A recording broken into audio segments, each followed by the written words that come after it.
హల్లెలూయా. అందరం కూడా ప్రార్థన చేద్దాం. వాక్యం కొరకు పరిశుద్ధాత్మ దేవుని సన్నిధి మనతో ఉండులాగున, వచ్చిన ప్రతి ఒక్కరిని కూడా వాక్యము చేత దర్శించలాగున అందరం కూడా ఎవరికి వారు నీకు నీవు ప్రార్థన చేసుకో. నా ప్రాణంతో ప్రభా మీరు మాట్లాడండి అని ఎవరికి వారు ప్రార్థన చేసుకుందాం. ఆయన మాట్లాడే దేవుడు, జీవం గల దేవుడు. దేవుని సమాజంలో దేవుడు నిలిచి ఉన్నాడు. 82:1 దేవుడు సెలవిచ్చాడు. ప్రభా నీ బిడ్డలను నువ్వు మాట్లాడండి అని ఆయన కృపకు అప్పగించుకుందాం. Praise the lord. హల్లెలూయా. దయాసంపూర్ణ మా తండ్రి, నీ పరిశుద్ధ నామానికి వందనాలు, స్తుతులు, స్తోత్రాలు చెల్లిస్తున్నాం. నీ మహాకృపను బట్టి నీకు వందనాలు. సంగమ నీది, ప్రజలు నీ వారు, మేము మీ సేవకులం. నువ్వు గొప్ప దేవుడు. నీలాంటి దేవుడు ఇప్పుడు ఎప్పుడు ఎన్నడూను ఏ క్షణానికి లేరు ప్రభువా. అలాంటి గొప్ప దేవుడవు. నిన్ను కలిగి ఉన్న మేము ధన్యులం తండ్రి. నీకు స్తోత్రాలు చెల్లిస్తున్నాం. నీ నామం పేరిట సంఘముగా ఈ స్థలంలో మేము కూడుకున్నాం. వచ్చిన మా అందరి హృదయాలను మీరు దర్శించండి. నీ మాట ద్వారా మా హృదయాలను సంధించమని తండ్రి నీకు స్తోత్రం. అల్పురాల్ని, అయోగ్యురాల్ని నీ ఎదుట నిలబడడానికి ఎలాంటి అర్హత కూడా నాకు లేదు. నా పరిస్థితి ఏంటో నాకు తెలుసు స్వామి. నీ అధికారానికి అప్పగించుకుంటున్నాను. నిరాసురాలను మీ ఎదుట నిలబడి ఉన్నాను ధైర్యముతో. తండ్రి ప్రభా యేసయ్యా, నీ ఆత్మతో మీరు నింపండి. మీరు ఉద్దేశించినది ప్రకటించుటకు నీ ఆత్మ ద్వారా నన్ను నింపమని ప్రార్థన చేస్తున్నాను తండ్రి. మీరు నేను కలిసి పరిచర్య చేసే గొప్ప ధన్యత మీరు ఇచ్చినందుకు వందనాలు చెల్లిస్తూ యేసు క్రీస్తు శక్తి గల నామములో ఒక ప్రార్థన సమర్పిస్తున్నాము తండ్రి. ఆమేన్. హల్లెలూయా. దేవుని పరిశుద్ధ నామానికి వందనాలు. సేవకులకు కూడా నా యొక్క హృదయపూర్వక వందనాలు. కూడి వచ్చిన మీ అందరికీ కూడా నా వందనాలు. వందనాలు ఎందుకు చెప్పారంటే అందరైనా చేతులు తెచ్చుకున్నారా? మీరు గమనించారో లేదో, ఎవరైనా సాక్ష్యం చెప్పడానికి కానీ ఏదైనా చెప్పాలనుకుంటే వందనాలు అని చెప్పినప్పుడు ఖచ్చితంగా నేను వందనం చేస్తాను. హల్లెలూయా. మనం గాలితో మాట్లాడుట లేదు, గాలితో కొట్లాడుట లేదు. అది జ్ఞాపకం ఉంచుకోనండి. సరే, మంచిది. లూకా సువార్త 17వ అధ్యాయం 32వ వచనాన్ని చదువుతాం. తీసిన వారు త్వరగా చదవండి. చాలు. హల్లెలూయా. లోతు భార్యను జ్ఞాపకము చేసుకునండి. మీరు చాలా సార్లు ఇలాగ ప్రార్థన చేసుకుంటారు కదా. దయచేసి అందరూ బైబిల్తో పుస్తకాలు పట్టకండి. కొత్త నిబంధనలో 70వ పేజీ. చాలా మందికి లూకా సువార్త ఎక్కడంటే ఆదికాండం, నిర్గమకాండం దగ్గర ఎదుగుతా ఉంటారు. సంఖ్యాకాండం అంటే కొత్త నిబంధనలో ఎదుగుతూ ఉంటారు. దయచేసి ఆ జ్ఞానం దేవుడు మనకు అనుగ్రహించును గాక. మనం చాలాసార్లు ఏం ప్రార్థన చేస్తామంటే ప్రభువా నాతో మాట్లాడు. ఇందాక మీకు ఆప్షన్ ఇచ్చాను, ఎవరికి వారు మీకు మీరు ప్రార్థన చేసుకోమని. ఏమని ప్రార్థన చేసుకున్నారు చెప్పారా? అబ్బా, ఎవ్వరు కూడా ప్రార్థన చేసుకోలేదన్నమాట. మై గాడ్, యేసు రక్త విజయం. నిజమేనండి. మౌనము శివరాజ్ చెప్తా ఉన్నాడు, మౌనము అంగీకారం అంటే ఎవరు ప్రార్థన చేసుకోలే. మరి ఎందుకంటే ఈ కుటుంబం యేసు రక్త విజయం వెళ్ళిపోదాం. ఇంకా చాలా సార్లు మనం ఏం ప్రార్థన చేస్తామో తెలుసా అండి? నాతో మాట్లాడు ప్రభా, నువ్వు మాట్లాడితే నాకు ధైర్యం, నువ్వు మాట్లాడితే నాకు ఆదరణ, నువ్వు మాట్లాడితే నేను బతుకుతాను. ఆయన మాట్లాడిన మాటలకు ప్రభా నేను లోబడతానని నిన్నడన్నా ప్రార్థించానండి. ఎవరన్నా బాగా చెప్తే వాళ్ళకి మార్కులు ఇస్తారు, ఇన్ని మార్కులు. కానీ బాగా చెప్పిన వాళ్ళ దాంట్లో ఈ మాట నా కొరకే చెప్పారని ఎంతమంది లోబడుతున్నారు ఆ మాటకి? హల్లెలూయా. హల్లెలూయా. ఏ ప్రార్థన నేర్చుకోవాలి మనం అనంటే, ప్రభా నీ మాటకు నేను లోబడుటకు సహాయం దయచేయి. అప్పుడే దేవుడు మాట్లాడతారు. మీరు ఇంట్లో ఎవరన్నా పిల్లలు మీ మాట వినకపోతే మీరు చెప్పడానికి ఇష్టపడతారా? ఇక్కడ కొంతమంది టీచర్స్ ఉన్నారు కదా, మీ క్లాసుల్లో మీ స్టూడెంట్స్ మీకు లోబడలేదనుకో, తిరగబడ్డారనుకో, ఆ దగ్గరికి వెళ్తారా మీరు? ఎవరు అసలు ఇష్టపడరు. మరి స్కూల్ ఎలాగో ఇది కూడా స్కూలేగా, యేసయ్య గురించి దేవుని గురించి తెలుసుకునవలసినటువంటి బడి కదా ఇది. ఎవరు లోబడతారో వారికే మాట్లాడుతూ ఉంటాడు. హల్లెలూయా. హల్లెలూయా. ఇక్కడ యేసు ప్రభుల వారు చెప్తున్నటువంటి మాట, లోతు భార్యను అందరం కలిసి చెప్దామా? లోతు భార్యను. నేను 2 పనులు చేయాలి, ప్రసంగం చేయాలి, మీరు నిద్రపోకుండా కాపాడుకోవాలి. హల్లెలూయా. మన బైబిల్ క్లాస్ లో కారం గారు చెప్తా ఉన్నారు, పాటలు పాడుతారంట ఉచ్చిరంగా చప్పట్లు కొడతారట. నాట్యం చేస్తే ఉచ్చిమంగా ఎంతసేపు పాడమన్నా చప్పట్లు కొడతారట. వాక్యం మొదలెట్టేసరికి అబ్బా మీకు బాగా తెలిసే, ఇందాకేమో మౌనంగా ఉన్నారు, ఇప్పుడేమో ఎక్స్పీరియన్స్ ఉన్న వాళ్ళు ఉన్నారు కొంచెమంది. వాళ్ళని బట్టి దేవునికి మహిమ కలుగును గాక. హల్లెలూయా. యేసు ప్రభువు వారు ఇక్కడ చెప్తున్నారు, లోతు భార్యను ఎవరన్నా మంచి వాళ్ళను జ్ఞాపకం చేసుకోండి అంటే బాగుంటది. అసలు లోతు భార్యను ఎందుకు జ్ఞాపకం చేసుకోమన్నాడు? ఏం క్వాలిటీస్ ఉన్నాయి ఆమె లోపల? అసలు సందర్భం ఏంటి అని అంటే, రెండవ రాకడ గురించి చెప్తూ ఆమె గురించి చెప్తున్నాడు. రెండవ రాకడలో ఏం జరుగుతాయి, ఆకాశంలో, భూమి మీద, మనుషులందరూ, రాజ్యాలందరూ, ఇవన్నీ విషయాల్లో చెప్పి నోవహు దినాలు జరిగినట్లు జరుగుతుందని చెప్పి ఒక్క ఆమె పేరు మాత్రం మెన్షన్ చేశాడు. ఆమె పేరేంటిది? లోతు. ఏం పేరు మనకు ఇవ్వబడలేదు, కానీ లోతు భార్య అని మాత్రము మనకి ఇక్కడ మెన్షన్ చేశారు. హల్లెలూయా. లోతు భార్యను తెలుసుకోవాలంటే మనం ఎక్కడికి వెళ్ళాలి? అధ్యాయం కూడా చెప్పండి, చెప్పిన వాళ్ళు చూడకుండా ఇప్పుడు. హల్లెలూయా. 19వ అధ్యాయం. అంతకు ముందు లో ఆ యొక్క ఆదికాండం 12వ అధ్యాయం 4వ వచనాన్ని చదువుదాం త్వరగా. యెహోవా అతనితో చెప్పిన ప్రకారము అబ్రహాము వెళ్ళెను, లోతు అతనితో కూడా వెళ్ళెను. అబ్రహాము హారాను నుండి బయలుదేరినప్పుడు 75 ఏండ్ల ఈడుగలవాడు. చాలు. హల్లెలూయా. అబ్రహాము బయలుదేరినప్పుడు ఎవరెవరు బయలుదేరారట? అబ్రహాము, శారా, లోతు, వీళ్ళు ముగ్గురు మాత్రమే బయలుదేరారు. మరి లోతు భార్య ఎక్కడి నుంచి వచ్చింది? మీకున్న సెన్స్ బట్టి చెప్పండి, మీకున్న జ్ఞానాన్ని బట్టి. లోతు భార్య ఎక్కడి నుండి వచ్చింది? ప్రయాణం చేస్తున్నప్పుడు మీరు సగమే చెప్తారుగా. లోతు భార్య ఎనిబడి ఎవరన్నా అక్కడ వేరైనప్పుడు ఇంకా పర్టికులర్ గా ఇది పాతది, ఆది కాండంలోనే ఉన్నాం మనం, మధ్యలోకి వెళ్ళలేదు. ఇంకా చాలా దగ్గరకు వచ్చారు మీరు. సగం ప్రదేశంలోకి వచ్చిన తర్వాత మీరు మళ్ళీ దాన్ని చెప్తున్నారు, అన్న చెప్పిందని. దాని కరెక్ట్ ఆన్సర్ ఏంటంటే సొదొమ గొమొర్రాలోనే దొరికింది అమ్మాయి గారు. ఎక్కడ దొరికారండి? అక్కడే కదా ఉంటా. ఇందాక అన్న అన్నారు, వేరైనప్పుడు ఏం కోరుకున్నాడు లోతు? సొదొమను గొమొర్రాను కోరుకొని అక్కడికి వెళ్ళిపోయాడు. అప్పటికి ఇంకా పెళ్లి కాలేదు. మీరు చదవండి ఆదికాండం అంతని. ఎక్కడ పెళ్ళయింది అంటే సొదొమ గొమొర్రాలోనే లోతుకి పెళ్ళయింది. క్లారిటీగా? ఇంకేమన్నా డౌట్ ఉంది ఎవరికన్నా? హల్లెలూయా. సరే, ఆ యొక్క 13వ అధ్యాయం 11వ వచనాన్ని చదువుదాం.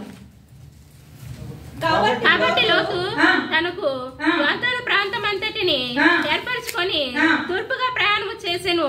అట్లు వారు ఒకరికొకరు వేరైపోయిరి. 14వ వచనం. లోతు అబ్రహామును విడిచిపోయిన తర్వాత. చాలు. హల్లెలూయా. క్లారిటీ వచ్చింది ఇప్పుడు. అప్పటిదాకా లోతు ఒక్కడే ఉన్నాడు. లోతు విడిచిపోయిన తర్వాత లోతు కాపరులకు, అబ్రాహాం కాపరులకు గొడవ అయిపోయింది, ఇద్దరు వేరైపోయారు. హల్లెలూయా. ఇప్పుడు 14వ అధ్యాయం 16వ వచనాన్ని చదువుదాం. ఆస్తి యావత్తు తిరిగి తెచ్చి తన తమ్ముడైన లోతును, అతని ఆస్తిని, స్త్రీలను అండర్లైన్ చేసుకోండి. హల్లెలూయా. ఈ 14వ అధ్యాయంలో యుద్ధం జరుగుతా ఉంది. కొంతమంది రాజులు వచ్చి ఆ లోతును, లోతు భార్యను, అతని ఇంటిలో ఉన్న దాసులను, దాసీలను అందరినీ కూడా చెర పట్టుకొని వెళ్ళిపోయారు. ఇంకో క్లారిటీ వచ్చింది కదా. హల్లెలూయా. లోతు భార్య ఎక్కడి నుంచి వచ్చింది అంటే పేరైతే రాయబడలేదు, కానీ లోతు భార్య మాత్రం సొదొమ గొమొర్రా నుండి వచ్చింది. ఎప్పుడైతే చెరపట్టబడ్డారో వారిని అబ్రహాం వచ్చి విడిపించాడు. హల్లెలూయా. 19వ అధ్యాయం 2వ వచనాన్ని కూడా చదువుదాం. ఎదుర్కొనుటకు లేచి స్పష్టంగా నమస్కారం దయచేసి మీ దాసుని ఇంటికి వచ్చి రాత్రి వెళ్ళవచ్చి కాళ్ళు కడుక్కునుడి. మీరు పెద్దల కడ లేచి మీ త్రోవను వెళ్ళవచ్చునా నేను. హల్లెలూయా. అందుకు వారు అలాగూ కాదు, నడివీధిలో రాత్రి వెళ్ళవచ్చేదమని చెప్పిరి. 18వ అధ్యాయం నేను వివరించదలుచుకోలేదు, మీకు అందరికీ తెలుసు. 18వ అధ్యాయంలో హీరోయిన్ ఎవరు అంటే ఎవరండి చెప్తారా? అబ్రహాము, శారా. హల్లెలూయా. వాళ్ళ దగ్గరకు వచ్చింది ఎవరు అని అంటే దేవుడు వచ్చాడు, ఇద్దరు దూతలు కూడా వచ్చారు. చాలా మంది తండ్రి, కుమార, పరిశుద్ధాత్మ అంటారు. చాలా అబద్ధం. అక్కడ ఉంది యెహోవా వచ్చాడు, ఇద్దరు దూతలతో కూడా వచ్చాడు. క్లారిటీ. అక్కడ ఆయన విందు చేయడము, అబ్రహాంతో చెప్పడము, నేను ఆ అబ్రహాముకు దాచేదనా అని చెప్పేసి ఏం చేస్తున్నాడు, అదంతా కూడా యెహోవా దేవుడు, తండ్రి అయిన దేవుడు ఆ యొక్క అబ్రహాముకు చెప్పాడు. అయితే 19వ అధ్యాయం 2వ వచనంలో ఏదైతే అబ్రహాముతో చెప్పబడ్డదో వాళ్ళు ఎక్కడికి వచ్చారు? సొదొమ గొమొర్రకు వచ్చారు. వచ్చిన తర్వాత ఏమంటున్నాడు? నా ప్రభువులారా దయచేసి నీ దాసుని ఇంటికి వచ్చి. ఎవరంటున్నారన్నమాట? మీరు నిద్రపోతే నేను పాట పాడాల్సి వస్తుంది. స్తుతించిన సాతాన్ పారిపోతాడు. కంటిన్యూషన్ చేయండి. కునికితే తిరిగి వస్తాడు. చెప్పండి కూడా. స్తుతించిన సాతాన్ పారిపోతాడు, కునికితే తిరిగి వస్తాడు. మరోసారి స్తుతించిన సాతాన్ పారిపోతాడు, కునికితే తిరిగి వస్తాడు. మీరెవ్వరు కొనికినా మీ దగ్గరకు వచ్చేస్తారు, నాకు సంబంధం లేదు, నేను ప్రకటన చేస్తున్నాను ఆల్రెడీ. హల్లెలూయా, హల్లెలూయా, హల్లెలూయా. 19వ అధ్యాయంలో ఆ ఇద్దరు దేవదూతలు ఎక్కడికి వచ్చారు? లోతు యొక్క గవిని దగ్గరికి. గవిని దగ్గర ఎవరుంటారు అని అంటే ఆ ఊర్లో ఉన్నటువంటి పట్టణస్తులు ఉన్న పెద్దలు కొంతమంది కూర్చొని మంచి చెడు మాట్లాడుతూ ఉంటారు. పల్లెటూళ్ళలో అయితే ఈ వాతావరణం కనబడతా ఉంటది. కొన్ని ప్లేస్లు ఉంటాయి, ఒక చెట్టు లాగా గానీ, లేకపోతే బస్ స్టాండ్ గానీ కొన్ని ప్లేస్లు ఉంటాయి, అక్కడ ఉంటారు కదా. లోతు కూడా ఆ స్థలాల్లో కూర్చున్నప్పుడు ఇద్దరు దేవదూతలు అక్కడికి వచ్చారు. వచ్చి ఏమంటున్నారండి? మీ ఇంటికి వచ్చి రాత్రి వేళ వచ్చి కాళ్ళు కనుక్కోనండి అని వాళ్ళతోనంటే వాళ్ళు అంటున్నారు. అందుకు వారు అలాగు కాదు, నడి వీధిలో రాత్రి ఎందుకన్నారన్నమాట? 18వ అధ్యాయంలో ఇందు నిమిత్తం కదా నీ దాసుని దగ్గరికి నీవు వచ్చితివి అంటాడు అబ్రాము. ఇక్కడికి వచ్చి ఎందుకు అలాగన్నారు? వద్దు, అలాగు కాదు, నడి వీధిలో రాత్రి వెళ్ళబుచ్చదు. ఎందుకన్నారు అసలు అన్నమాట?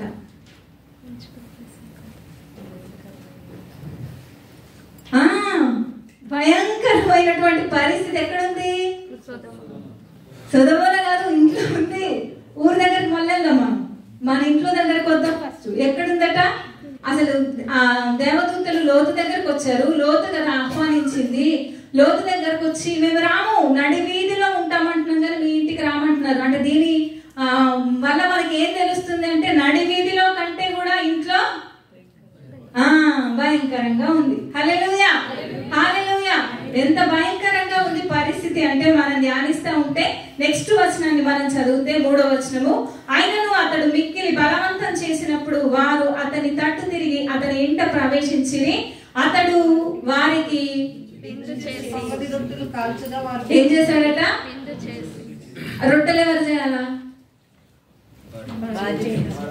అర్థమైందిగా ఇప్పుడు? రొట్టెలు ఎవరు చేయాలా?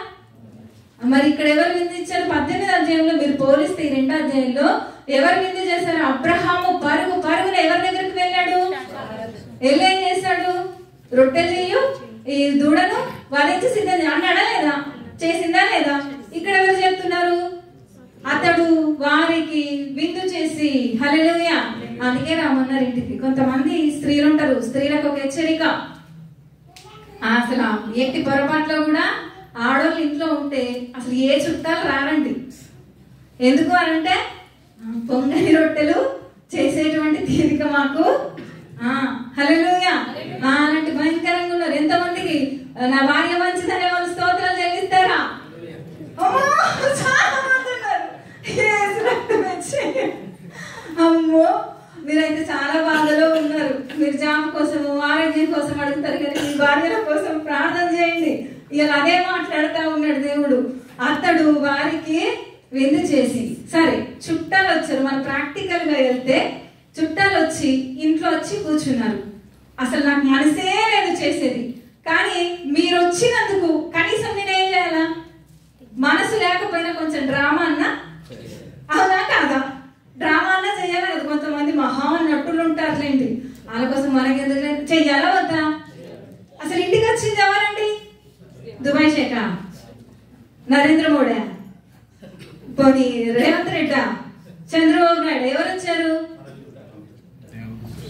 పరలోకం నుండి దేవదూతలు వస్తే వీళ్ళ రెస్పాన్స్ ఎలా ఉంది మీరు చూడండి ఒకసారి. అందుకే దేవుడు ఏమన్నాడు? లోతు భార్యను జ్ఞాపకం చేసుకోండి అన్నాడు. హల్లెలూయా. అంత భయంకరమైన స్థితిలో ఉంది. అతడు వారికి విందు చేసి పొంగని రొట్టెలు కాల్చగా, కనీసం కాల్చేటప్పుడన్నా పోనీయండి మీరు పిసికి రొట్టె చేయండి నేను కాస్తానని అనాలి కదా, అన్నది కూడా అక్కడ ఉంది అసలు. పోనీ ఇంకెవరు ఉన్నారు ఆ ఇంట్లో? ఇద్దరు కూతుర్లు కూడా ఉన్నారు. వాళ్ళ పరిస్థితి ఎలాగుంది? I'm sorry, I'm going to beauty parlour కదా, లుల్లు మార్కెట్ లో ఆఫర్ పెట్టారు, దయచేసి నేను వెళ్ళేసి వస్తాను. హల్లెలూయా. అసలు ఎవ్వరు కూడా లేరు, పాపం ఒక్కడే ఇబ్బంది పడతా ఉన్నాడు. ఆ ఒక్కడికే కొత్త నిబంధనలో పేరు రాయబడ్డది మరి. హల్లెలూయా. ఇంకా మనం చూస్తే అదే 19వ అధ్యాయం 15వ వచనంలో మనం చదివితే, తెల్లవారినప్పుడు లోతును త్వరపెట్టి ఊరి దోష శిక్షలో నశించిపోకుండా నీ భార్యను ఇక్కడున్న ఈ ఇద్దరు కుమార్తెలను తీసుకుని రమ్మని చెప్పింది. హల్లెలూయా. సరే, ఇదంతా జరిగిపోయింది, రొట్టెలు తిన్నారు, అంతా అయిపోయింది. రాత్రంతా కూడా ఆ పట్టణం అంతా కూడా ఆ ఇంటి మీదకి ఎలాగొచ్చారట? దొమ్మిగా. ఆ మర్యాదగా రాలే. దొమ్మి అంటే ఎలా చెప్తారు దాన్ని? బలవంతంగా అనొచ్చు, లేకపోతే అరిసి కావచ్చు, మనుషులు దొరికితే కొడతారని కావచ్చు. దొమ్మిగా వచ్చి పడ్డారట. ఎవరెవరు వచ్చారు అక్కడ? బాలురు, యవ్వనస్తులు, వృద్ధులు. ఖచ్చితంగా కోడ్ చేశాడు అక్కడ. మీరు చూడండి, సొదొమ గొమొర్రా పట్టణము ఎంత భయంకరమైనటువంటి స్థితిలో. ఎందుకు దొమ్మి వచ్చి పడ్డారు? మీ ఇంటికి వచ్చినటువంటి మనుష్యులను మేము కూడినట్లు వారిని బయటికి తీసుకొని రండి. ఒక్క మాటను బట్టి ఆ పట్టణము ఎలా ఉందో మనకు అర్థమైపోవాలి. హల్లెలూయా. అంతకన్నా భయంకరంగా లోతు ఇంట్లో కూడా పెద్ద సినిమాయే నడుస్తా ఉంది. హల్లెలూయా. అలాంటి వాళ్ళు ఎవరైనా ఉంటే గట్టిగా స్తోత్రాలు చెల్లిద్దాం. హల్లెలూయా. అలాంటి పరిస్థితుల్లోనట అయినా సరే అబ్రహాము ప్రార్థనను బట్టి 15వ వచనంలో ఎలాగున్నారట? నీ భార్య చేతు, నీ ఇద్దరు కుమారుల చేతు తీసుకొని నువ్వు బయటికి వెళ్ళు, మేము ఈ పట్టణాన్ని నాశనం చేయడానికి వస్తున్నాము అన్నారు. సరే, బానే ఉంది. 16వ వచనం, అతడు తడువు చేసిను. చాలు, అండర్లైన్ చేసుకోండి. అతడు తడువు చేసి. ఎందుకు తడువు చేశారంటారు? ఎందుకు ఆలస్యం చేశారంటారు? ఏమన్నా ఎందుకు మీతో చెప్పిస్తున్నానంటే మీకు ఆలోచన వస్తే మీరు మర్చిపోరు. ఇంకా ఎందుకు తడువు చేశారు?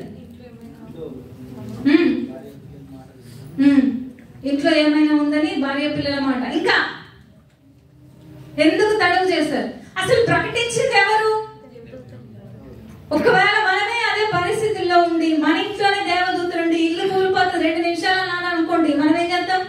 భవతి భవతి అనుకుంటా బతికుంటే బస్సైనా తినొచ్చు అని చెప్పేసి పరుగు పరుగు వెళ్ళిపోతాం కదా. మరి ఎందుకు తడువు చేశారంటారు? మనలాంటి వాళ్ళు అయితే, నేను పాస్పోర్ట్ సర్దుకుంటున్నానండి, లోపల మంచి పట్టు చీరలు ఉన్నాయండి, నేను మొన్నే కొనుక్కున్న డ్రెస్ ఉందండి, నా మేకప్ సామాన్ ఉందండి, ఇవన్నీ తీసుకుంటున్నాను, అందుకే నేను తడువు. అబ్బా చెప్పట్లేదు మీరు చెయ్యరా తడువు?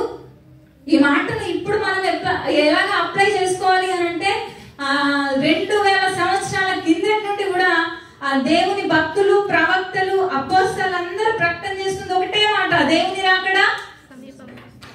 మీరేం చేయాలా? సిద్ధపడాలి. ఎంతమంది సిద్ధపడుతున్నాడు? మీరందరూ ఇప్పుడు ఏమొచ్చి అలా ఏ చెప్తారు? పాస్టర్లకు పని లేదు, పాట అసలే లేదు, ఇంక ఇదే పాట, రాకడ రాకడ. యేసు రాజుగా వచ్చుచున్నాడు, భూలోకమంతా తెలుసుకుంటారు. చప్పట్లు కొడదామా? యేసు రాజుగా వచ్చుచున్నాడు, భూలోకమంతా తెలుసుకుంటారు. రావి కోటి తేజుడు, రమ్యమైన దేవుడు, రావి కోటి తేజుడు, రమ్యమైన దేవుడు, రారాజుగా వచ్చుచున్నాడు. యేసు రారాజుగా వచ్చుచున్నాడు, యేసు రాజుగా వచ్చుచున్నాడు. భూలోకమంతా తెలుసుకుంటారు. మీరు వాడిందే కదండి నేను ప్రకటన చేస్తుంది, ఏమన్నా కొత్తదిందంటారా? అందుకే మీ చేత పాడిపించాను. మీరు వాడినా అదే పాట, మేము వాడినా అదే పాట. వీళ్ళు ఏం చేశారట? తడుపు చేస్తా ఉన్నారు. అయినా సరే ఇంకో మాట చదువుదాం. 20వ వచనాన్ని. ఇదిగో పారిపోటకు 16వ వచనం. అతడు తడుపు చేసెను, అప్పుడు అతని మీద యెహోవా కనికరపడి పడుట వలన. హల్లెలూయా. ఏం చేశాడట? కనికరం. మనందరి మీద దేవుడు కనికరం చూపిస్తున్నాడా లేదా? చూపిస్తున్నాడా లేదా? చూపిస్తున్నాడు అనేవారు గట్టిగా చెప్తారా? హల్లెలూయా. కనికరం చూపిస్తున్నాడు కాబట్టి మనం ఈ స్థితిలో ఉన్నాము. హల్లెలూయా. మేము ఉంటున్న పాత బిల్డింగ్ లో ఒక ఆయన మంచి మెకానిక్ ఆయన ప్రతిరోజు మా అయ్యగారిని పలకరించేవాడు. సడన్ గా ఆ ఇంటికి పోలీసులు రావడం అయ్యగారు చూసారు. ఏమైందో, ఆయన పోలీసులు వచ్చారు బిల్డింగ్ లోకి అన్నారు. మాకు ఒక వారం రోజుల దాకా ఏంటనేది తెలియలేదు. మళ్ళీ పక్కనున్న ఆయన చెప్తా ఉన్నాడు, ఆయన హార్ట్ అటాక్ వచ్చి ఇంట్లోనే చనిపోయాడు. భార్య పిల్లలు ఇంటికి వెళ్ళారట. హల్లెలూయా. ఇంటికి వెళ్ళారు. పాపం ఒక్కడే 2 రోజులు అయిపోయింది. ఫోన్ కాల్ వస్తలేదు, వాట్సాప్ కాల్ లేదు, వాట్సాప్ లో మెసేజ్ లేదు. ఫోన్ చేస్తే మాత్రం రింగ్ అవుతుంది. 2 రోజులు చూశారు. ఆ దగ్గర ఉన్న బంధువులకు ఇన్ఫర్మేషన్ చేస్తే వాళ్ళు వచ్చి తలుపులు ఎంత బాధినా కూడా తీయలేదంట. ఇంకా చేసేదేమీ లేక పోలీసులకు ఇన్ఫర్మేషన్ ఇస్తే వాళ్ళు వచ్చి మొత్తానికి డోర్ ఓపెన్ చేస్తే హార్ట్ అటాక్ వచ్చి చనిపోయాడంట. నిజంగా ఇలాంటి పరిస్థితులు మన కళ్ళ ముందు కనపడతా ఉంటే, మనందరి మీద దేవుడు కనికరం చూపిస్తా ఉంటే దాన్ని ఆసరాగా తీసుకొని మనం ఎంత నిర్లక్ష్యం చేస్తున్నామో ఆ కృప అంటే మనది మనమే ఆలోచన చేసుకోవాలి. వాళ్ళకంటే మనం మంచి వాళ్ళం అంటే ఎంత మాత్రము కాదు, వాళ్ళకంటే మనం గొప్ప వాళ్ళం అంటే ఎంత మాత్రము కాదు. కానీ దేవుడు కనికర పడుట వల్ల ప్రతి క్షణం ఊపిరి పీల్చుకుంటున్నాము. నమ్మిన వారు స్తోత్రాలు చెల్లిద్దాం. హల్లెలూయా. అదే 20వ వచనం చదువు. ఇదిగో ఊరు సమీపంలో ఉన్నది, అది చిన్నది, నన్ను అక్కడికి తప్పించుకొని. 17వ వచనం చదువుతాను. ఆ దూతలు వారిని వెలుపలికి తీసుకొని వచ్చిన తర్వాత ఆయన నీ ప్రాణము దక్కించుకున్నట్లు పారిపోము, గట్టిగా చెప్తారా? దేవదూతలు ఒకే ఒక కండిషన్ పెట్టారు. ఏంటన్నది? అది ఆ పని కష్టతరమా సులువా? కష్టతరమా సులువా? మీలో చాలా మంది ఆలోచన చేస్తున్నారు. వెనుక తిరిగి చూడొద్దన్నాడండి. కష్టమా సులువా? సులువే. సులువైంది కూడా చేయకపోతే ఏమంటారు? మత్తయి సువార్త 11వ అధ్యాయంలో 29 వచనాల్లో నా కాడి సులువైనది అంటారు. మరి ఆయన కాడ ఎంతమంది మోస్తా ఉన్నారు? ఆయన కాడేంటి? యవ్వనస్తులు నా కాడి మోయుట మేలు, దాని మీద మోపినవాడు. కింద వచ్చిన మొత్తం మనకు మరి పాస్టర్ గారు అస్తమానం సువార్త చేయమంటారు. అస్తమానం ఇంకా నేనే ఆయన ఏం చేస్తారు మరి? మరి మాకేం తెలుసు మరి? 28 మత్తయి సువార్త 28, 18, 19, 20 వచనాలలో అందరూ అన్నాడు ఆయన. మేము పక్షపాతులం కాము, మీరందరూ కూడా పాలి భాగస్థులు ఉండాలని చెప్పి మనందరినీ కూడా సువార్తను ప్రకటించమన్నాడు. ఇక్కడ చెప్పింది ఒకే ఒకటి, నువ్వు వెనక తిరిగి చేశారని. సరే చూద్దాం. హల్లెలూయా. అదే 20వ వచనం ఇందాక చదివాము.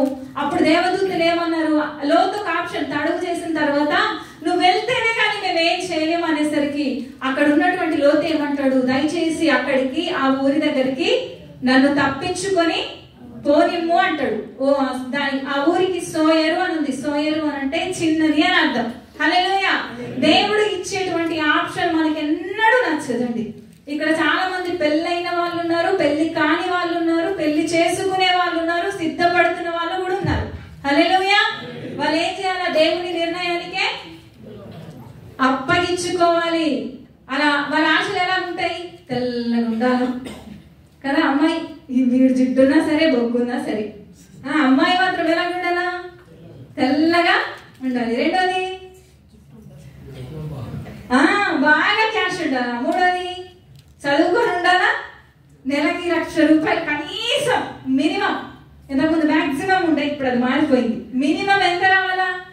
1,00,000 సాలరీ అన్నా ఉండాలి. ఇంకా పొరపాటున నాకేమన్నా అయితే ఆ వెనకాల బ్యాక్గ్రౌండ్ అంతా కూడా వచ్చి నన్ను ఆదుకోవాలా.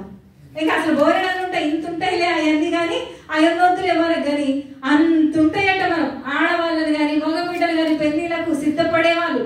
కానీ ఇక్కడ చూడండి, దేవుడి నిర్ణయాన్ని కూడా లోతు ఒప్పుకోలేదు. అక్కడికి వెళ్ళు, నువ్వు వెళ్తేనే కానీ నేనేం చేయలేనంటే నేను అక్కడికి తప్పించుకోలేను. 16వ అధ్యాయంలో 1వసారి చెప్పాడు, 20వ వచనంలో 2వసారి చెప్పాడు, 3వసారి కూడా చెప్తా ఉన్నాడు. నువ్వు వెళ్ళు అక్కడికి, వెనుకకు తిరిగి చూడకుండా వెళ్ళు అన్నాడు. 26వ వచనాన్ని అయితే లోతు భార్య అతని వెనుక నుండి తిరిగి చూచి ఉప్పు స్తంభమాయెను. హల్లెలూయా.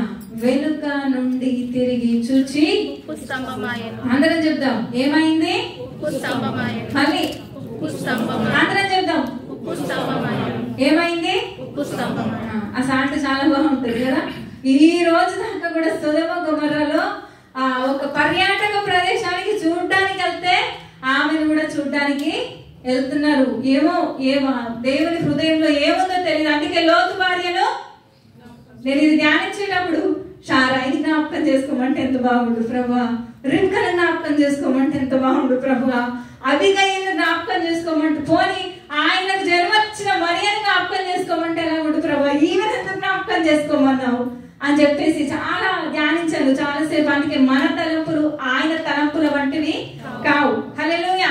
ఇంతకీ మొత్తానికి వెనక్కి తిరిగి చూసింది, ఉప్పు స్తంభము అయిపోయింది. ఆయన ఏదైతే ప్రదేశానికి చూపించాడో అక్కడికి వెళ్లకుండా ఎక్కడికి వెళ్ళారు వీళ్ళు? గుహలోనికి వెళ్ళారు. ఊర్లోకి వెళ్ళలేదు, గుహలోనికి వెళ్ళి అక్కడ మొత్తానికి ఇంకా వెనక్కి తిరిగి చూస్తే ఇల్లు కూడా స్తంభాలు అయిపోతారని ఏం చేశారు? వీళ్ళు కూడా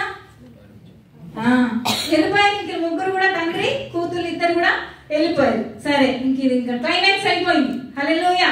సరే, లోతు భార్యను జ్ఞాపకం చేసుకోమన్నాడు. ఈమె లోపల ఏ క్వాలిటీస్ ఉన్నాయి, అసలు ఎందుకు జ్ఞాపకం చేసుకున్నాడని మనం ఆలోచన చేస్తే మొట్టమొదటిగా ఈమెలో ఉన్నటువంటి గుణ లక్షణం క్వాలిటీస్ ఏనండి? ఏమంటారు దాన్ని మరి ఇంగ్లీష్ లో? నాకు రాదు. Qualities opposite.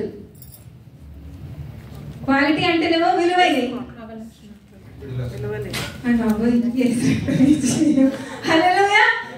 క్వాలిటీకి ఆపోజిట్ ఏదైతే ఉంటుందో అది చెప్తా ఉన్నాడు.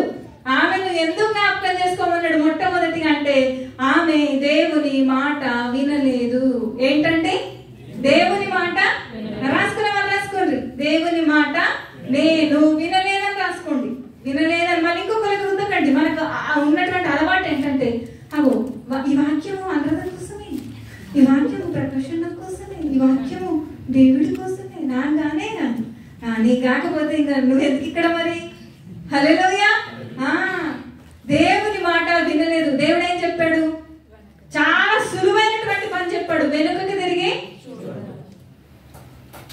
ఎంతమంది ఇప్పుడు దేవుని మాటను అతిక్రమిస్తున్నారు?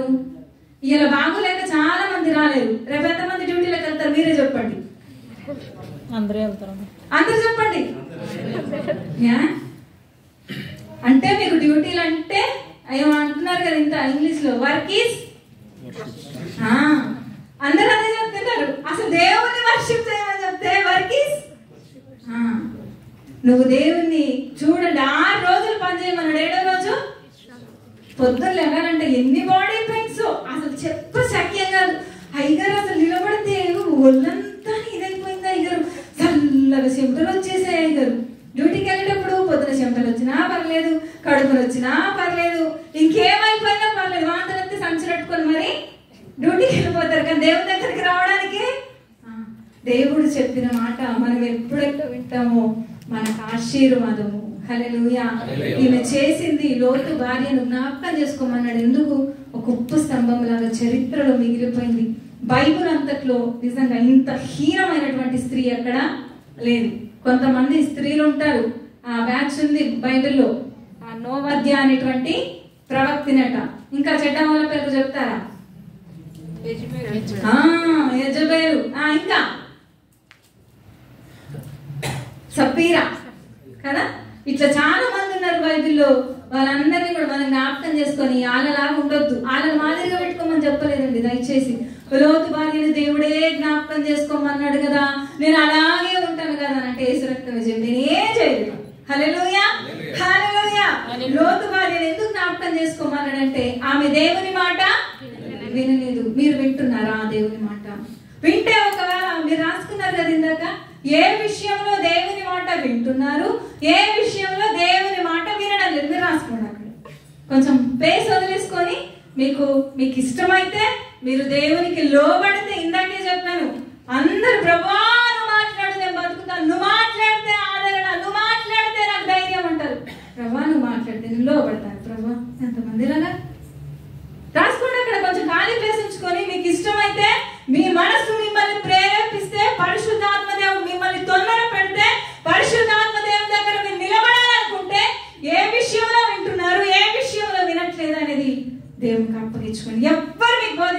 పర్లేదు, ఎవ్వరు మీ మీద నింద మోపాల్సిన పని అసలే లేదు. నేను అసలే ఏమి కూడా ఏ విషయంలో వింటున్నా, డ్యూటీలో కొంతమంది చెప్తారు 7 సంవత్సరాలు డ్యూటీ చేశారు, ఒక్కరోజు కూడా హాజరు పోలేదంట. కానీ చర్చిలో 7 సంవత్సరాలలో 52 వారాలు కూడా లేవు హాజరు. మరి అలా అందుకే వర్క్ ఈజ్ వర్షిప్. నువ్వు దేవుడిని ఎంత ప్రేమిస్తున్నావు అనేది ఒకరు బలవంతం చేస్తే దేవుడి సన్నిధి కాదండి. ఒకరు బలవంతం చేస్తే దేవుడి పాటలు పాడడం కాదు, ఒకరు బలవంతం చేస్తే దేవుడి పరిచర్య చేయడం కాదు. నా కొరకు దేవుడు ప్రాణం పెట్టాడని నీ మనసు నిన్ను రేపితే, నీ మనసు నిన్ను పొడుస్తా ఉంటే దేవుని దగ్గరికి వస్తావు. నమ్మిన వారి స్తోత్రం చెల్లిద్దాం.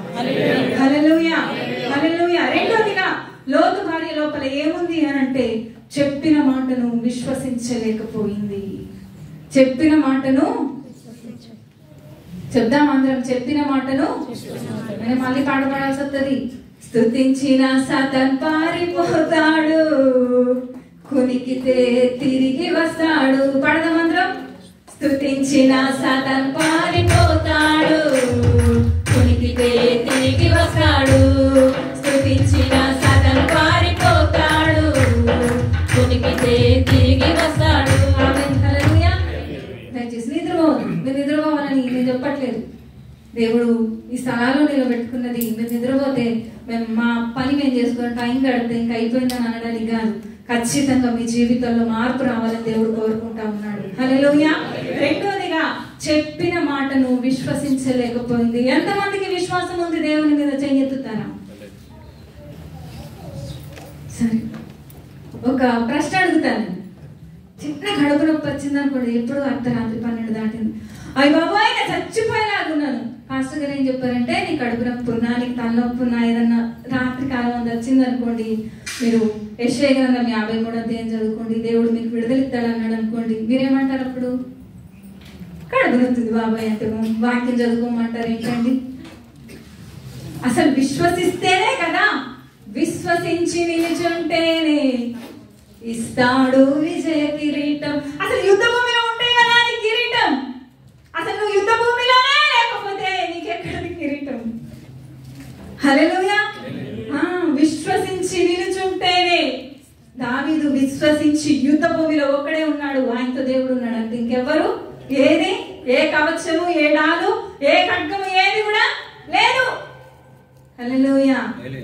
విశ్వసించి నిలుచుంటేనే.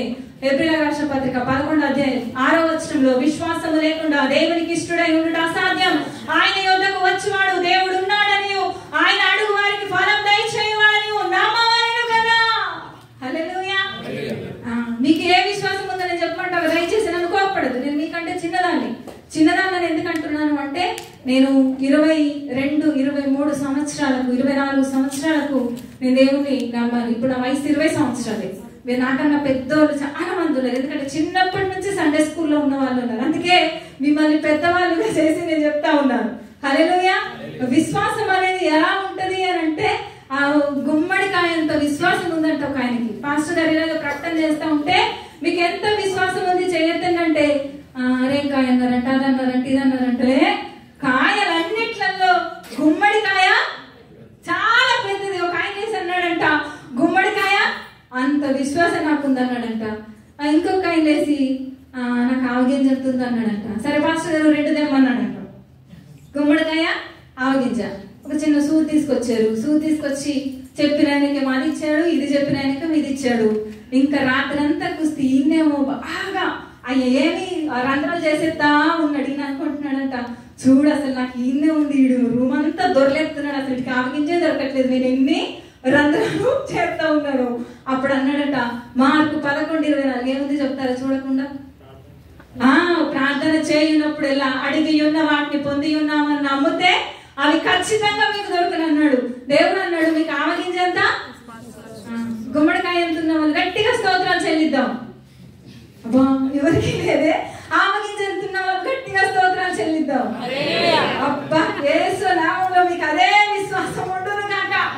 చిన్న కడుపు నొప్పి వస్తే ప్రభువా నా ప్రాణం పోతుంది అనకుందురు కాక. హల్లెలూయా. ఫ్లైట్ ఎక్కి దిగేసరికి అసలు ఉంటామో పోతాము. ఫ్లైట్ లో టెక్నికల్ ప్రాబ్లం వచ్చిందట, ఇంకా అయిపోయింది. బకెట్ ఇంకా భూమి దిగుతానో లేదో తెలియదు నాకు. హల్లెలూయా. లోతు భార్యలో ఏమి లేదు అంటే సాక్షాత్తు దేవదూతలు వచ్చి చెప్పినా కూడా ఆ మాటను విశ్వసించలేదట. హల్లెలూయా.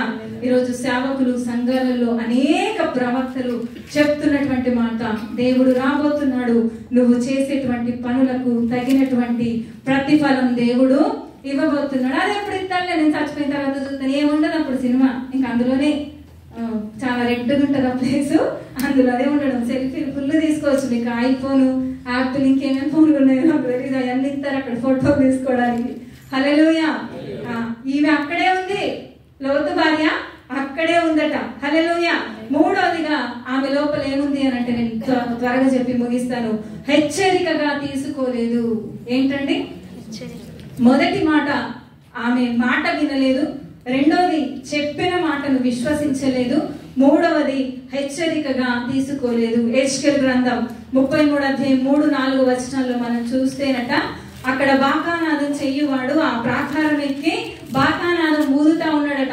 అతడు దేశం మీదకి ఖడ్గం వచ్చుట చూచి బాకా ఊది జనులను హెచ్చరిక చేసిన సమయమున దేశం మీదకి ఏమొస్తుందట?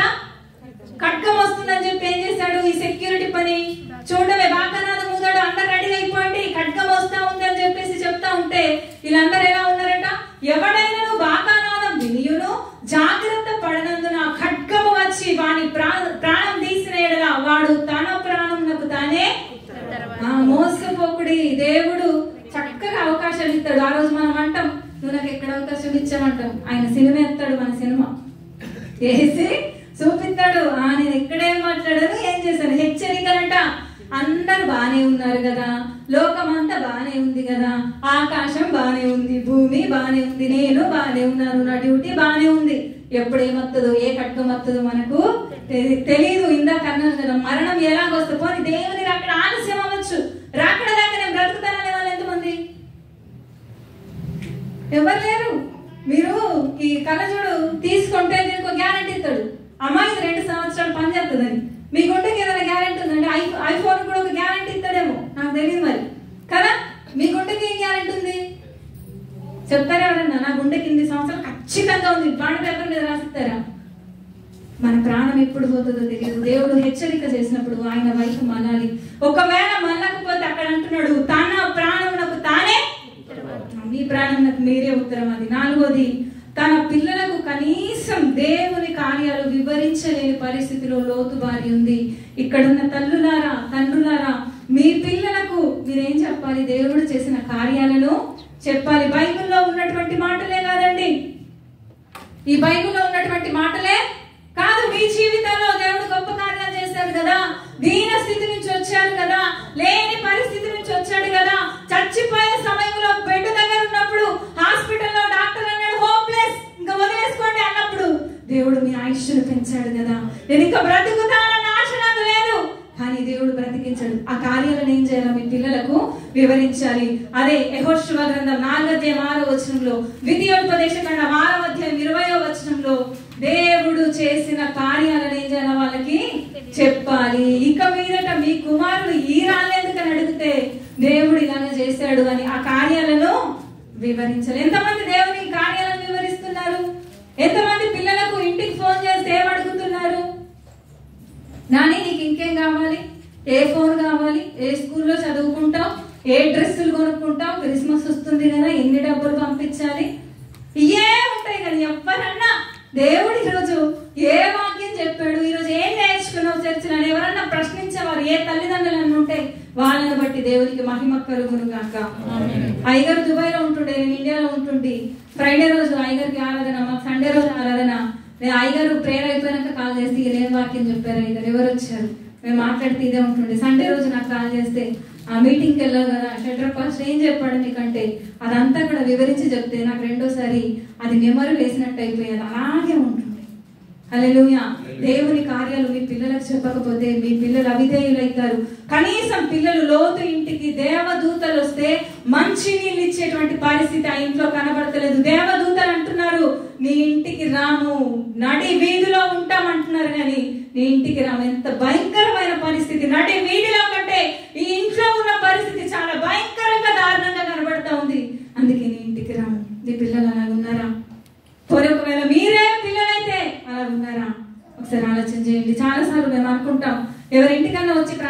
అంటే కనీసం మమ్మల్ని పిలవరు. సతీష్ కుమార్ సార్ మా ఇంటికి వస్తే చాలా బాగుండు. ఇందాక 2-3 దైవజనులు వస్తున్నారని అన్నారు. ఆయన మా ఇంటికి వచ్చి ప్రార్థన చేస్తే నా జీవితమే మారిపోదు. జీవితం కాదు, మారిపోయేది, రంగులు మారిపోతాయి. హల్లెలూయా. మన పిల్లలకు మనం ఏం చేయాలో దేవుడు చేసిన కార్యాలను చిన్నప్పటి నుండి సమూయేలు 1వ అధ్యాయంలో వాడు అప్పుడు అక్కడనే మ్రొక్కెను. ఎందుకు మొక్కాడు? వాడి వయసు ఎంత అండి? పాలు విడిచిన తర్వాత తల్లి తీసుకుని వెళ్ళింది. వాడి వయసు ఎంత? బలిపీఠం దగ్గర పరిచర్య చేసే స్థితికి సమూయేలు ఎదిగాడంటే కారణం ఎవరు? ఒట్టి వదిలిపెట్టి చెప్పు దగ్గర ఉండురా బాబు అని చెప్పలా తల్లి. బలిపీఠం దగ్గర పరిచర్య చేస్తా ఉన్నాడు, దీపాన్ని చక్కపరుస్తా ఉన్నాడు, బలిపీఠం మీద అగ్నిని సరి చేస్తా ఉన్నాడు, మందిరంలో ఆయన పరిచర్య. కారణం ఏంటి? తల్లి పాలతో పాటు దేవుని యొక్క పరిచర్య చేయాలని ఆమె నోరు పోస్తామంది. నిజంగా అందరం కూడా అప్పగించుకుందాం. అలాంటి ఆత్మజ్ఞానం దేవుడు మనకు అనుగ్రహించును గాక. ఆయన అడుగుదాం. దయచేసి అందరం కూడా మోకరిద్దాం. లేకపోతే నిలబడే వాళ్ళు నిలబడండి. ప్రభుకు అప్పగించుకుందాం. ప్రభు, లోతు భార్య ద్వారా ఒక హెచ్చరిక చేశావు తండ్రి. నా జీవితాన్ని నేను నీకు అప్పగించుకుంటున్నాను. భర్త మాటను లెక్క చేయలేనటువంటి స్థితి. పిల్లలు కూడా కనీసం దేవుని గురించిన జ్ఞానం లేదు. దేవదూతలే ఇంటికి వస్తే వాళ్ళను పలకరించలేని స్థితి. 18వ అధ్యాయం 18వ అధ్యాయం ఒక దీవెన, 19వ అధ్యాయం ఒక శాపం. నువ్వు ఏ స్థితిలో ఉన్నావు? ఏ గుంపులో ఉన్నావు? దయచేసి దేవుడికి అప్పగించుకుందాం. దేవుని మాట వినే స్థితిలో ఉన్నావా? లేకపోతే దేవుని మాటను విశ్వసించని కారణంగా నువ్వు విశ్వసించకపోతే నీకేది దొరకలేదు. హెచ్చరిక చేస్తున్నా కూడా నిర్లక్ష్యం, సోమరితనం నీలో ఉన్నాయా? తన పిల్లలకు దేవుని కార్యాలు వివరించలేని స్థితి, అసలు తనకే తెలియనటువంటి స్థితి. నీ పనిలో నువ్వు బిజీగా అయిపోయి పిల్లల్ని వదిలేస్తున్నావా? లోక సంబంధమైనవే పిల్లలతో మాట్లాడుతున్నావా? యెహోషువతో, మోషేతో అంటున్నాడు, మీ పిల్లలకు నేను చేసిన కార్యాలను మీరు తప్పకుండా వివరించాలని కోరుతా ఉన్నాడు. దయచేసి ఏ స్థలాలలో మీ మనసును ఆ మాట నొప్పించిందో, ప్రభా నిజమే ఇది నా కోసమని మీరు అనుకుంటే ఒక చేయెత్తండి. ప్రభా ఈరోజు ఖచ్చితంగా నాతో మాట్లాడావు. లోతు భార్య ద్వారా నాకు ఒక హెచ్చరిక చేస్తావు. ఇది నేను నిర్లక్ష్యంగా తీసి పారేయకుండా నాకు ఒక చక్కటి అనుభవంగా ఈరోజు నాకు ఉంచని అప్పగించుకున్న వాళ్ళు ఒక చేయెత్తి ప్రార్థన చేద్దాం. పరిశుద్ధుడ మహోన్నతుడానికి వందనాలు. 18వ అధ్యాయం దీవెన, 19వ అధ్యాయం శాపం. దేవా, శాపము రావడానికి కారణం కుటుంబ యజమాని, తన భార్య, తన పిల్లలు కూడా కారణమయ్యారు. లోతు యొక్క జీవితాన్ని, లోతు భార్యను జ్ఞాపకం చేసుకోమని హెచ్చరించాం తండ్రి. తను నీ మాట వినలేదు ప్రభా, నీ మాటను విశ్వసించలేదు. అగ్ని గంధకాలు కురిపిస్తుందన్నప్పుడు ఆ మాటను విశ్వసించలేదు. బానే ఉంది కదా అనుకుంది. ఒకవేళ హెచ్చరిక చేసిన తన హృదయం బండబారిపోయింది ప్రభా. అలాంటి వాళ్ళు ఉంటే దయచేసి మీరు దర్శించండి. 4వది, ఆ దేవుని పిల్లలకు కూడా కనీసం నీ కార్యాలు వివరించలేకపోయింది. తన భర్త ఒకవేళ దేవుడి కార్యాలను చెప్పినా తను వినలేక, తను హెచ్చరికగా తీసుకోలేక, తన పిల్లలకు చెప్పలేక తండ్రి చరిత్రలో ఒక ఉప్పు స్తంభంగా ఉంది ప్రభా. ఆ రీతిగా నీ బిడ్డలు ఉండకుందురుగాక. యేసు నామములో నీ దీవెన నీ బిడ్డల మీదకే వచ్చునుగాక, వారి పిల్లల మీదకి కూడా వచ్చునుగాక. నీకు వందనాలు చెల్లిస్తూ యేసు క్రీస్తు శక్తి గల నామములో ప్రార్థన సమర్పిస్తున్నాను.